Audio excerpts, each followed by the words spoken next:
Hey guys, it's Morton. In today's video, I'll be sharing my progress on Anarchy server pepe.lol. In the last video, I started on a town after my bunker was griefed. Let's go through how I've grown the town with the help of Logic G7, my fellow faction member. After constructing our starter houses, Logic and I decided that we needed to duplicate more items. Withers are one of the most effective ways of griefing bases or landscapes, and we want to put many of them on rival bases or at spawn if need be, so we duped a wither skull that Logic had gotten from a fortress. I humorously got the advancement for getting the wither skull by taking a stack out of a dupe shulker box. We did the duping inside the Poggersville library. Logic constructed this library, and together we decorated the interior using bookshelves and cobwebs. And the library is a place to store our enchantment table and cartography table. Unsure about what to build next, and wanting to deal with the excessive amount of mob spawning around our village, I chopped some trees and outlined what the wall for our town will look like. I came up with a simple design that only uses strip logs and fences. I'll probably decorate it more in the future with trapdoors as well, and we plan to fortify the walls with various towers around the town. Not wanting to finish the wall before we finished the town, I started on another building.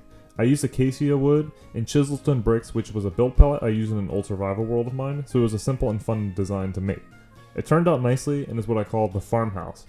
If you don't have a build idea, Minecraft can be a bit boring, and this happened with Logic, so he decided to make a parkour stage in our town for fun. I played through it, and it is a fun course, which Logic will expand and I think will build around or fancy up.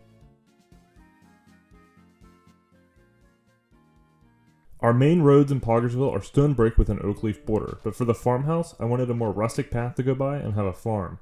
So I made a path using path blocks, coarse dirt, gravel, and stone, which I would then put large wheat farm around.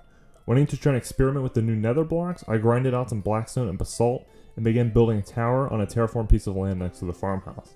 I gave it some variation using polished blackstone, blackstone bricks, polished basalt, and normal basalt, and a standard pattern.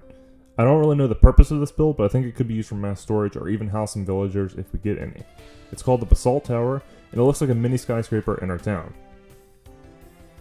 After making the tower, I continued to clean up the town by terraforming over ugly land, moving our temporary farms, and extending the paths and giving them lamps. I made a fountain across from the library using stone bricks, chiselstone bricks, and the new lodestone block.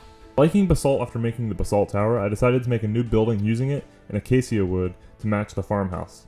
I started the structure with a side overhang and then captured a zombie villager which I named Robbie Wasabi in honor of Bobby Wasabi, our original converted villager who died in the grief of the bunker not long ago. I then finished the structure which I've called Ye Old Market with a nice floor variation on the inside accessible via ladder with a snazzy outside of polished basalt and stone brick wall.